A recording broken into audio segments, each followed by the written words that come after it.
ये कहानी काजू या सोमा नाम के एक ऐसे लड़के की है जिसके माता पिता की मौत उसके बचपन में ही हो गई थी। इस वजह से उसे अपने दादा के साथ रहना पड़ा। वह दोनों एक दूसरे के बेहद करीब थे और एक दूसरे का सहारा बनकर जिंदगी गुजार रहे थे। लेकिन जन्म, बुढ़ापा, बीमारी और मौत के नियम से कोई नहीं बच सका है।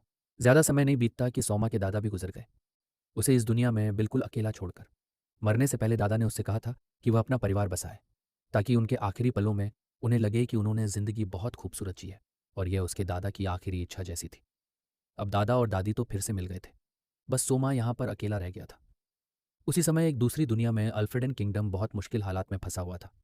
वहां के नेताओं को समझ नहीं आ रहा था कि इस संकट से कैसे निपटा जाए। तो उन लोगों ने एक ऐसा कदम उठाने का फैसला किया जिसकी किसी को भी उम्मीद तक नहीं थी।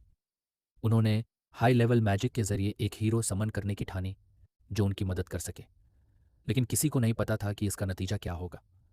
उस देश के मैजिशियंस एक बहुत बड़ा हीरो समनिंग रिचुअल की तैयारी कर रहे थे। कासल के भीतर से एक तेज रोशनी की किरण आसमान की ओर उठती है, जिसने अंधेरी रात को चीर कर रास्ता बना लिया। उससे इतनी भारी पावर्स निकल रही थी कि पूरा इलाका हिलने लगा। उसी समय सौमा अपनी दुनिया में लाइब्रेरी में बैठकर पढ़ाई कर रहा था, क्योंकि वह सिविल सर्वेंट बनने के लिए एग्जाम देने वाला होता है। वहीं पर वह किताबें वापस सेल्फ में रख ही रहा होता है कि अचानक उसके पैरों के नीचे एक स्पेल का जाल बन गया और वह दूसरी दुनिया में खींचा चला गया। यह अल्फ्रेडन के वही मैजिशियन थे जिन्होंने उसे अपने वर्ल्ड में हीरो के रूप में बुलाया था। लेकिन वो मैजिशियन भी अपनी आंखों पर यकीन नहीं कर पा रहे थे। जितना वह कंफ्यूज थे उतना ही सोमा भी, क्योंकि एकदम से एक नॉर्मल इंसान से वह एक हीरो बना दिया गया था। कुछ ही देर में सोमा को किंगडम के किंग और क्वीन के सामने ले जाया गया। लेकिन वहां पहुंचते ही वहां बुलाए जाने पर वह काफी नाराज दिख रहा था। वहां के किंग भी शर्मिंदा थे कि वह अपने देश की समस्या खुद ही हल नहीं कर पा रहे और अब उन्हें किसी आउटसाइडर पर निर्भर होना पड़ रहा है। सोमा को महसूस हुआ कि शायद उसका एटीट्यूड थोड़ा ज्यादा हो गया, तो उसने कहा कि पहले उसे यहाँ की पूरी स्थिति को समझा दी जाए और उसके बाद ही वह देखेगा कि वह क्या कर सकता है। तो राजा ने बताना शुरू किया कि इस दुनिया में कई प्रजातियां लंबे समय तक आपस में शांति से रहती थीं। लेकिन लगभग 10 साल पहले डीमन लॉर्ड की सेना अचानक से डीमन रेल से निकल आई, जो कि कॉन्टिनेंट की नॉर्थ सिरे पर स्थित है। वहां से बहुत सारे मॉन्स्टर्स निकले और पूरे इलाके में भयानक तबाही मचा दी। ग्रैंड केओस एम्पायर, जो अपनी विशालतम टेरिटरी पर गर्व करता था, इस युद्ध का सेंटर बन गया। बहुत सारे देशों ने मिलकर इस संकट से लड़ने के लिए एक अलायंस बनाई, लेकिन यह आसान नहीं था। ये मॉन्स्टर्स बहुत चालाक थे और हराने में बेहद मुश्किल थे। उन्होंने 1/3 टेरिटरी पर कब्जा कर लिया और नॉर्थ के कई देशों को नष्ट करके अपनी टेरिटरी बना ली। वहीं ग्रैंड गेल एम्पायर, जो कि वेस्ट में था, वो डीमन लॉर्ड की सेना को रोकने में नेतृत्व कर रही थी। लेकिन अल्फ्रेडन किंगडम ने बाकी देशों के साथ युद्ध में शामिल होने से इनकार कर दिया। इस वजह से ग्रेट गेल एम्पायर ने अल्फ्रेडन से फाइनेंशियल सपोर्ट मांगा, क्योंकि यह पूरी मानवता की रक्षा का सवाल था। लेकिन अल्फ्रेडन खुद फाइनेंशियल क्राइसिस से जूझ रहा था और वह एड मनी नहीं दे सकता था। इसी कारण उन्होंने दूसरी दुनिया से हीरो को समन करने का फैसला लिया। यह सुनकर सोमा गुस्से से भर गया। उसे लगा जैसे किसी अनजान का कर्ज चुकाने के लिए उसे गिरवी रख दिया गया हो। उसने पूछा कि एम्पायर के हाथों में गिरने के बाद उसका फ्यूचर क्या होगा, लेकिन किसी के पास इसका जवाब नहीं था। वो सोच में पड़ गया कि यहाँ हीरो की असली डेफिनेशन क्या है। किसी ने बताया कि हीरो वो होता है जो एक पूरे युग के बदलाव का मार्गदर्शन करता है। अपने पुराने वर्ल्ड में सोमा का प्लान था कि वह लोकल ऑफिसर बनेगा और आराम से जिंदगी गुजारेगा। लेकिन किस्मत ने उसे इस जगह पर ला फेंका जहां पर लोग बेहद ही करीब थे। थोड़ी देर के बाद उसने अपने सिविल सर्वेंट के दिमाग से उसने देश के लिए एक स्ट्रेटजी तैयार की। अल्फ्रेडन को इतना मजबूत बनाना कि वह एम्पायर पर डिपेंड ही ना करे। उसने वेल्थी नेशन और स्ट्रांग आर्मी की स्ट्रेटजी सुझाई। वह इतनी शक्ति जुटाना चाहता था कि यह देश अपनी सुरक्षा खुद ही कर सके। लेकिन लोगों को उसकी बातें बहुत ही अनरियलिस्टिक लगती है और उन पर यकीन करना बहुत ही मुश्किल था। लेकिन सोमा यहाँ पर एक हीरो था। उसके नाते उन्होंने उसकी मदद करने के लिए तैयार हो गए। इसके बाद किंग और ऑफिशियल्स ने देश की सारी किताबें सोमा के सामने रख दी और 3 दिन की लंबी मीटिंग्स के बाद किंग ने अपनी गद्दी सोमा को सौंप दी। नए किंग का चेहरा थका हुआ था और आंखों के नीचे डार्क सर्कल थे और वह काफी कमजोर था, जैसे कई दिनों से काफी भूखा हो। किंग ने अपनी इकलौती बेटी प्रिंसेस लीसिया की शादी भी उससे तय कर दी। सोमा के किंग बनने की खबर पूरे किंगडम में फैल गई। अल्फ्रेडन आर्मी के 3 मायूस भी हैरान रह गए। प्रिंसेस लीसिया, जो दूर किसी काम में लगी थी, वो घोड़े पर तेजी से कैपिटल लौटी, क्योंकि उसे डर था कि उसके पेरेंट्स से सिंहासन छीन लिया गया होगा। लेकिन उसने वहां पर देखा कि किंग और क्वीन तो आराम से एक दूसरे में मग्न थे। लीसिया गुस्से में थी और डर रही थी कि देश किसी और के हाथों में चला जाएगा। लेकिन किंग ने बताया कि उसे लगता है कि सोमा बेहद ही टैलेंटेड है और इसीलिए उन्होंने अपनी गद्दी छोड़ दी है।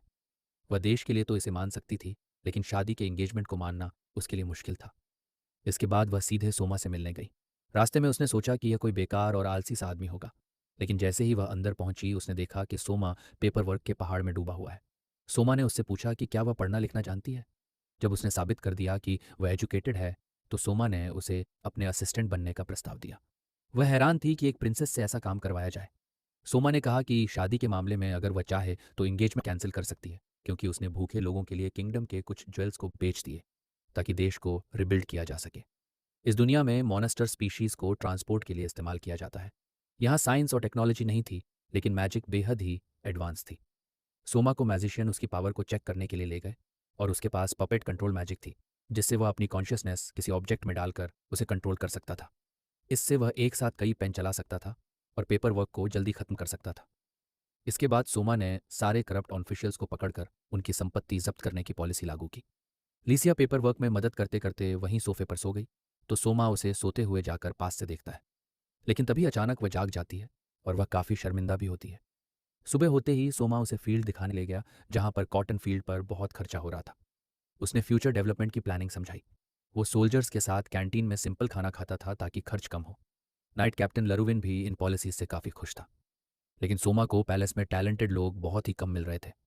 बस प्राइम मिनिस्टर मार्क ही उसके कुछ काम आ रहा था। पैलेस में एक डिवाइस था जिससे पूरे देश में ब्रॉडकास्ट किया जा सकता था। तो सोमा ने वहां पर एक टैलेंट कॉन्टेस्ट अनाउंस किया जिसमें विनर्स सीधे ऑफिशियल्स बन सकते थे, जिसमें पार्टिसिपेट होने के लिए वहां के लोग बेहद ही एक्साइटेड हो गए। लीसिया को डर था कि कंट्री रिवाइव होने के बाद साउमा अपने वर्ल्ड लौट जाएगा, इसीलिए उसने उससे शादी करने का मन बना लिया। उस कॉन्टेस्ट में कई लोग आए। डार्क एल्फ वॉरियर एशिया, जिसने अपने फॉरेस्ट के ट्री प्रूनिंग में मदद मांगी और कॉन्केबाइन बनने की पेशकश की। सिंगर यूना, जिसने अपने गाने से सबको रिझा दिया और वह पूरे देश में गाने लगी।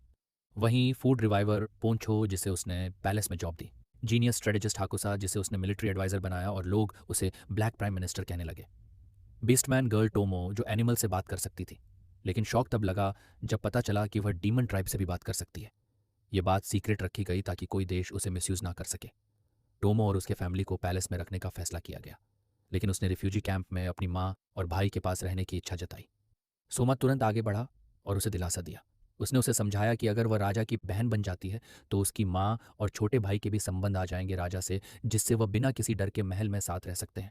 फिर उसने मार्क को आदेश दिया कि इसे गोद लेने की घोषणा करें। वहीं छोटे खरगोश वाली लड़की को राजा की गाड़ी खींचने वाले घोड़ों की देखभाल की जिम्मेदारी सौंप दी गई, जिससे वह लड़की बहुत ही खुश थी। अगले दिन सोमा लीसिया का कमरा उधार लेने पहुंचा ताकि वह कुछ अजीब सी गुड़िया बना सके। उसका अपना कमरा ऑफिसर्स द्वारा इस्तेमाल किया जा रहा था। जब नौकरानी ने उसे और लीसिया को कमरे में साथ देखा तो उसने सोचा कि यह दोनों थोड़ा ज्यादा करीब आ गए हैं। ये खबर मिलते ही सोमा और लीसिया तुरंत बाहर निकले पोंछो से मिलने, जो अभी अभी महल लौटा था। पोंछो पूरे साम्राज्य में घूमकर राजा के आर्डर पर एक बैग भोजन लेकर आया था। जो बैग वो लाया था वह कोई साधारण नहीं था। उसे शाही खजाने का दर्जा प्राप्त था, क्योंकि इसमें मौजूद कोई भी वस्तुएं बेहद दुर्लभ होती थी। इसके तुरंत बाद सोमा ने सबके देखने के लिए एक स्पेशल कुकिंग शो का आयोजन किया। उसने लोगों को बताया कि साम्राज्य में भोजन की कमी की स्थिति बहुत ही गंभीर है, इसीलिए वह उन्हें ऐसे व्यंजन बनाना सिखाना चाहता था जिनके बारे में वह शायद पहले जानते नहीं थे। जैसे ही पहला पकवान ऑक्टोपस का मांस पेश किया गया, कई लड़कियों के चेहरे डर से भर गए। लेकिन यूना ने बताया कि समुद्री क्षेत्रों के लोग अक्सर ऑक्टोपस खाते हैं। राजा भी एप्रिन पहनकर खुद ही रसोई में जाकर अपनी कुकिंग स्किल्स को आजमाने का फैसला किया। सोमा ने ऑक्टोपस के टेंटिकल्स को पतले पतले टुकड़ों में काटा, उन्हें कुरकुरे बैटर में डुबोकर तला। जैसे ही उसकी खुशबू फैलने लगी, कई लोग अपनी झिझक भूलने लगे और हाथ में भोजन आने पर कुछ देर हिचकिचाहट रही। लेकिन पहला निवाला लेते ही मानो सबकी आंखें फट पड़ी हों। लड़कियों को यह कुरकुरा तला हुआ ऑक्टोपस इतना स्वादिष्ट लगा कि वह खाते ही चली गई। जल्दी लोग खुद भी ऑक्टोपस पकड़कर वैसा ही पकाने का सोचने लगे। अगला पकवान जंगल में पाई जाने वाली एक पौधे की जड़ थी जिसे बो कहा जाता है। सोमा ने बस इन जड़ों के ढेर पर थोड़ा नमक और चीनी छिड़क दिया और वो एक बेहद ही लजीज डिश बन गया, कुरकुरा और नमकीन। टोमो चाहती थी कि उसकी माँ और उसका छोटा भाई भी इसे चखे, और जब तले हुए टिड्डों का डिश आया तो लगभग सब डर ही गए। लेकिन टोमो ने स्वाद लेकर खाया, क्योंकि बीस्ट ट्राइब में यह आम बात थी। सोमा को यह जानकर हैरानी हुई कि तलने से पहले इन टिड्डों पर थोड़ा सोया सॉस डाला गया था। जैसे ही उसने एक निवाला लिया, उसकी आंखों में आंसू आ गए, क्योंकि उसे धरती वाला सोया सॉस का स्वाद लिए बहुत समय हो गया था। सभी बहुत चकित रह गए जब पोचो ने एक जेलिन का शव निकाला, क्योंकि उसका शरीर हल्का सा काटते ही पानी में बदलकर गायब हो जाता है। लेकिन पोंचो ने उसकी कोर को बाहरी सतह को नुकसान पहुंचाए बिना तोड़ दिया था। स्लाइम के शरीर को पतले टुकड़ों में काट कर पोंचो ने उन्हें लच्छेदार आकार में काटा और पानी में डालकर नूडल्स की तरह पकाया। यह स्लाइम नूडल्स देखने में कुछ डरावने थे, इसीलिए सबने पहले सोमा को इन्हें चखने के लिए कहा। वो पहले थोड़ा हिचकिचाया लेकिन बाद में एक कोर लिया, और जैसे ही उसने चखा सोमा को यह डिश बेहद ही स्वादिष्ट लगा, जिससे प्रेरित होकर बाकी सभी भी लोग इसे खाने लगे और अंत में सबने मिलकर जेली नूडल्स का पूरा बर्तन खत्म कर दिया। लेकिन ब्रॉडकास्ट के समय सीमित होने के कारण सोमा को कुकिंग शो यहीं पर समाप्त करना पड़ा। इस कार्यक्रम की वजह से भोजन की कमी की समस्या कुछ समय के लिए संभल गई। मार्क ने सोमा से अपना गांव लौटने और प्रधानमंत्री का पद हाकुजा को सौंपने की अनुमति मांगी, लेकिन साम्राज्य में जनशक्ति की कमी थी, इसीलिए सोमा ने उसे महल में एक छोटा सा आधिकारिक पद लेने का सुझाव दिया। इसके बाद सोमा आंगन में टहल रहा था जब उसने एशिया और लीसिया को एक साथ अभ्यास करते देखा। उनकी लड़ाई इतनी भयानक थी कि सोमा को डर लगा कि कहीं किला ही ना ढह जाए। देश पहले ही कमी से जूझ रहा था और ऐसी लड़ाई बहुत महंगी पड़ सकती है। दोनों तब तक नहीं रुके जब तक राजा ने ऑर्डर नहीं दिया। आज सोमा की छुट्टी थी तो उसने लीसिया को शहर घूमने का निमंत्रण दिया और एशिया को भी सुरक्षा के लिए साथ आने को कहा। तीनों ने सैनिक स्कूल के स्टूडेंट्स के जैसे वेशभूषा बनाया ताकि कोई उन्हें पहचान ना सके, लेकिन सोमा को लगा कि यह ड्रेस एशिया पर फिट नहीं बैठती। चलते चलते एशिया को बहुत भूख लगी तो सोमा ने यूना के कैफे जाने का सुझाव दिया। यूना ने तुरंत पहचान लिया कि वह दूसरे वेश में है। उसने बताया कि जेली नूडल्स अब ग्राहकों में बेहद लोकप्रिय हो गया है, लेकिन सोमा को वहां पर एक सुंदर महिला को देखकर, मुस्कुराते हुए देखकर लीसिया और एशिया को थोड़ा जलन हो रही थी। पहली मुलाकात में लोग एशिया को एक मजबूत एल्फ योद्धा मानते थे, लेकिन अब बस एक अनाड़ी खाने की शौकीन लड़की लग रही थी वह। बातचीत में सोमा को पता चल गया कि इस दुनिया में पुरुष कई पत्नियां रख सकते हैं। लीसिया ने पहली पत्नी होने के नाते सोमा को 7 और पत्नियां पर रखने की अनुमति दी, इसीलिए एशिया और योना भी उसकी कॉन्केबाइन बनने की प्लान बनाने लगी। अल्फ्रेडन साम्राज्य के पास 1 लाख से अधिक सैनिक थे, लेकिन राजा केवल आधी सेना पर ही कंट्रोल रखता था, जबकि बाकी 3 ड्यूकों के अधीन थी, खासकर ड्यूक कमाया की पैदल सेना। ये तीनों सोमा के राजा बनने के विरोध में थे, जिससे आपसी युद्ध की संभावनाएं बनी हुई थीं। उसी दौरान उन्होंने एक कपल को बहस करते देखा। सैनिक हारू ड्यूक कामी के पक्ष में जाना चाहता था, जबकि उसका दोस्त कीड, जो शाही सेना में था, उसे रोक रहा था। हारू सोचता था कि युद्ध में जाना सबसे अच्छा अवसर होता है, लेकिन कीड को डर था कि बाकी देश इस गृह युद्ध का लाभ उठाकर अल्फ्रेडन पर हमला कर देंगे। सोमा को याद आया कि हाकुजा ने बताया था कि फेडरेटेड स्टेट के साथ उनके संबंध अच्छे नहीं हैं और पूरे क्षेत्र में कोई भी देश उनके पक्ष में नहीं है। वेस्ट में इडोनिया साम्राज्य हमेशा से आक्रमण के मूड में ही रहता है, और वहीं साउथ ईस्ट में union of eastern states, north में डची ऑन ऑफ इडोनिया, साउथ वेस्ट में रिपब्लिक ऑन एमटोगीज एंड समुद्र के पार दक्षिण ईस्ट में 9 हेडेड ड्रैगन का यूनियन है। वेस्ट में डची ऑफ एमोडोनिया के बाद भाड़े के सैनिकों का देश है, और दुख की बात यह है कि उनके दोस्त मुल्कों की संख्या बिल्कुल शून्य है। सोमा को सिविल वार का खतरा महसूस होता है। हारू ड्यूक कामी के पक्ष में था क्योंकि वह उन रईसों की संपत्ति की रक्षा कर रहा था जिन्हें सोमा ने जब्त कर लिया था, लेकिन कीट ने बताया कि वह सभी रईस भ्रष्ट थे। तभी सोमा वहां पर पहुंचा। कीट उसे पहचानकर हैरान रह गया क्योंकि वह अल्फ्रेडन का राजा है, जबकि हारू ने पहले उसे नहीं पहचाना और काफी असम दिखाया। एशिया ने गुस्से में उसे धमकाया और पहचान कराई। सच जानकर हारू इतना डर गया कि उसने खुद को गीला कर लिया। सोमा ने हारू को दोष नहीं दिया, लेकिन समझाया कि अगर वह ड्यूकामी के साथ गया तो उसे अपने ही दोस्त कीट से लड़ना पड़ेगा। यह सुनकर हारू ने अपना निर्णय बदल दिया। इसके बाद लीसिया ने सोमा की तारीफ की कि उसने स्थिति अच्छे से संभाली, लेकिन सोमा ने कहा कि उसने बस वही कहा जो उसे सही लगा। लीसिया ने उसे अपनी गोद में सिर रखने का प्रस्ताव दिया और थोड़ी झिझक के बाद सोमा ने मान लिया। दोनों ने फ्यूचर के बारे में बात की, लेकिन फिर माहौल चुप्पी में बदल गई। चुप्पी तोड़ने के लिए बॉडीगार्ड ने मजाक किया कि उसे कब तक सोने का नाटक करना पड़ेगा। दोनों इससे बहुत ही शर्मा गए। कुछ दिन के बाद सोमा ने एक गुड़िया बनाई और कठपुतली कंट्रोल तकनीक से उसे चलाया। तभी वहां पर हारू का पिता उससे मिलने आया। उसने कैफे की घटना के बारे में सुना था। उसने हारू की पिटाई की, लेकिन सोमा ने कहा कि बस हल्का मारना नहीं तो वह वारिस खो देगा, और उसे कीड़ की टीम में उपकप्तान बना दिया गया। इसके बाद उसने अपनी कठपुतली को एक ग्रुप के साथ भूमिगत सीवरों की खोज के लिए भेजा। वहां उन्होंने कई राक्षसों का सफाया किया, लेकिन एक बैंगनी रंग के राक्षस से सामना हुआ जिससे लड़ना बहुत ही मुश्किल था। भागते समय कठपुतली गिर गई और बम फेंकने वाले साथी को बचाने के लिए उसने खुद को ढाल बना दिया। बाद में एक लड़की ने कठपुतली को साफ किया और धन्यवाद कहा। नहाते समय लीसिया ने कठपुतली को देखकर कहा कि यह पहले से बड़ी लग रही है। सोमा ने आकार के मुद्दे को नज़रअंदाज किया और बस बताया कि उसने इसे सुरंगों में भेजा था।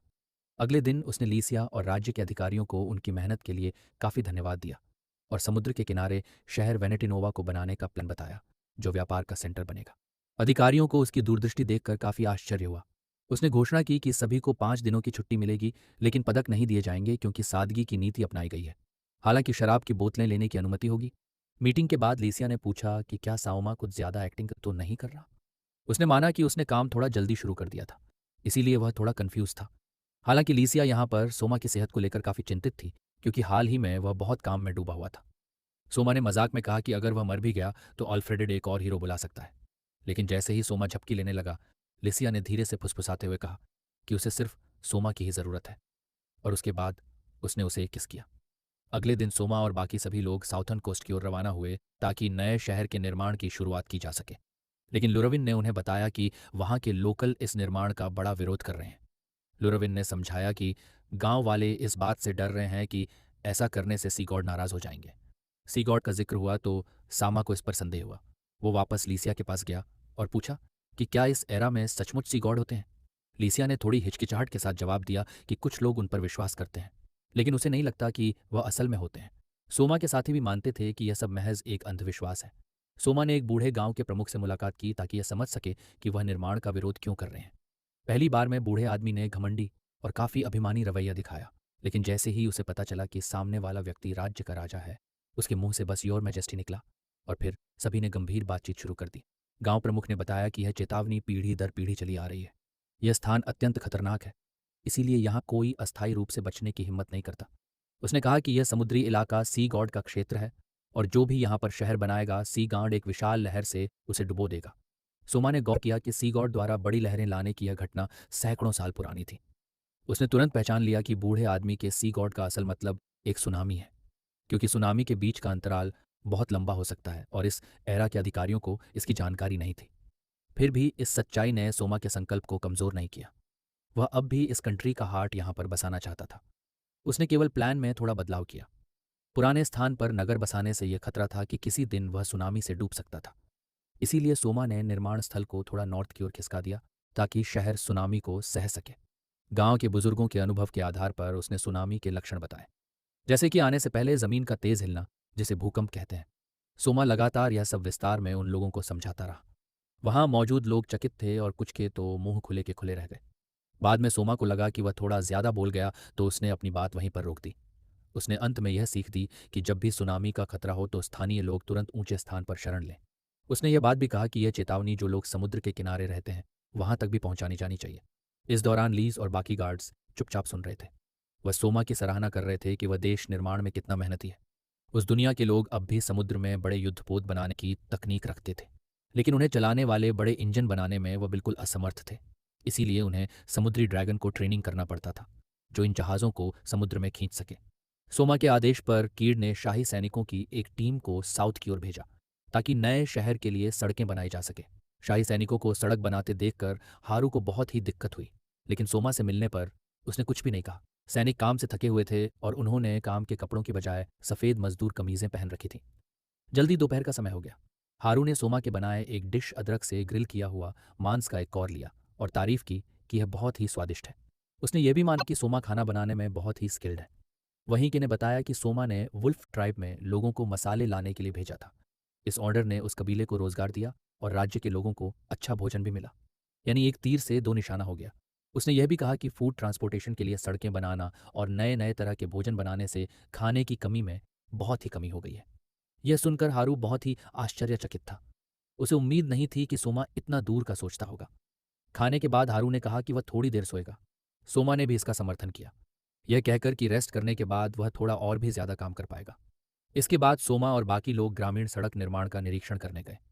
सोमा ने हारू से भी सर्वे में शामिल होने को कहा और उसे समझाया कि यह नई सड़कें भारी जानवरों द्वारा खींचे जाने वाले गाड़ियों का भार झेल सकती है। उसने राक्षसों को भगाने वाले पेड़ भी लगाए जो कि ऐसी वाइब्रेशन प्रोड्यूस करती है जिन्हें डीमन जंगली जीव पसंद नहीं करते, और ये पेड़ नेचुरल शील्ड की तरह काम करेंगे। लेकिन सोमा ने इन्हें ना तो बहुत घना और ना ही बहुत बड़ा बनाया, बल्कि बहुत ही बैलेंस्ड दूरी पर लगाया ताकि बाकी जानवरों को नुकसान ना हो। सोमान ने जहाज़ों से ली गई सामग्रियों का इस्तेमाल सड़क के दीपक बनाने में भी किया, जो रात में चमकते थे। सब लोग बातें कर रहे थे कि तभी एक मैसेंजर बर्ड एशिया के पास पहुंचा। संदेश पढ़ते ही एशिया बहुत घबरा गई, क्योंकि उसके एल्फ विलेज में भूकंप आया था। गांव का आधा हिस्सा और कई एल्फ लोग मिट्टी में दब गए थे। सोमा ने एशिया को दिलासा दिया और तुरंत सैनिकों को उसके गांव बचाव के लिए भेजने का फैसला लिया। एशिया हिचकिचा रही थी, लेकिन सोमा ने कहा कि वह ऐसे पद पर है जहां वह बहुत लोगों को मदद के लिए बुला सकता है, इसीलिए हिचकिचाना नहीं चाहिए। यह सुनकर एशिया की आंखों में आंसू आ गए। सोमा ने कहा कि एशिया सैनिकों को गार्डियन फॉरेस्ट ले जाए ताकि बचाव कार्य शुरू हो सके कि ने तुरंत ही सेना को तैयार किया और लीसिया को शाही कैपिटल भेजा गया ताकि और बचाव दल बुलाया जा सके और हाकुया को राहत सामग्री भेजने का आर्डर दिया जा सके। लेकिन एक नई प्रॉब्लम थी। एल्फ विलेज पहुंचने में यहाँ से 2 दिन लगते थे। सोमा ने हारू से पूछा कि क्या कोई ऐसा जादू है जो एक ही बार में लोगों को वहां पर पहुंचा सके। हारू ने शर्मिंदा होकर कहा कि अगर ऐसा होता तो सड़कों की जरूरत ही क्यों पड़ती। घोड़ा गाड़ी से ट्रैवल कर बचाव दल गांव पहुंचा। सोमा ने एशिया के पिता जो गांव के प्रमुख थे उनसे मुलाकात की और स्थिति को समझा। सोमा ने बताया कि वह 50 शाही सैनिक लाया है और कुछ दिनों में दूसरा बचाव दल राहत सामग्री लेकर आएगा। प्रमुख ने बताया कि लैंडस्लाइड गांव के पूर्वी हिस्से में हुआ था जिसमें 100 से अधिक लोग मारे गए और 40 से अधिक लोग अभी तक लापता हैं। सोमा ने प्रमुख से कहा कि सही संख्या के लिए सूची बनाएं और पहाड़ पर नजर रखें। अगर पहाड़ हिले या कोई अजीब आवाज आए तो तुरंत रिपोर्ट करें। एशिया ने यह जिम्मेदारी ली और उसके पिता ने उसका समर्थन किया। एशिया और उसके दोस्त जंगल के रास्तों से अच्छी तरह परिचित थे। सोमा ने सैनिकों को आर्डर दिया कि फंसे हुए लोगों को बचाएं, लेकिन यह भी चेतावनी दी कि वह ज्यादा थकान से बचे और अगर फिर से लैंडस्लाइड के संकेत दिखे तो वह तुरंत पीछे हट जाए। सोमा ने मलबे में खोज के लिए एक लकड़ी का चूहा भेजा जिससे एक व्यक्ति को बचाया जा सका। बचाव पूरा होने के बाद एशिया के पिता ने आभार व्यक्त किया, लेकिन कई लोग बचाव दल के आने के पहले ही मर चुके थे।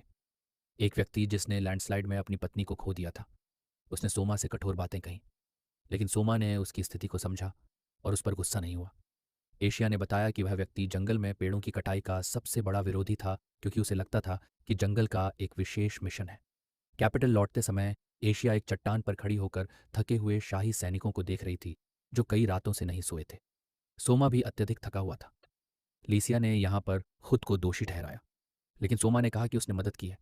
फिर उसने यह भी कहा कि गलती उसकी है क्योंकि उसने ऐसे स्थितियों के लिए पहले से प्लान नहीं बनाई थी।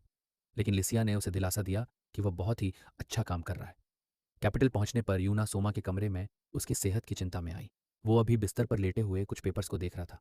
यूना ने पूछा कि क्या वह सो नहीं पा रहा, तो सोमा ने कहा कि उसके दिमाग में बहुत सारी बातें घूम रही हैं। यूना ने उसे सोने की सलाह दी और लोरी खाकर सुला दिया।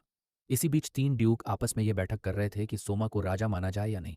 डचेस वाटर ने कहा कि लोग समृद्ध हुए हैं, इसीलिए वह सोमा का समर्थन करती है, लेकिन ड्यूक कमाया किसी दूसरे वर्ल्ड के व्यक्ति को राजा मानने से इनकार करता है और ड्यूक कैस्टर भी उसके साथ में मिलकर सोमा को हटाना चाहता था।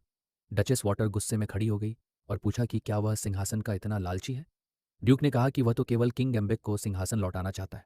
डचेस ने कैस्टर से कहा कि अगर वह हार गया तो वह अपनी पत्नी और बच्चों से संबंध तोड़ ले क्योंकि वह भी उसके परिवार का हिस्सा है।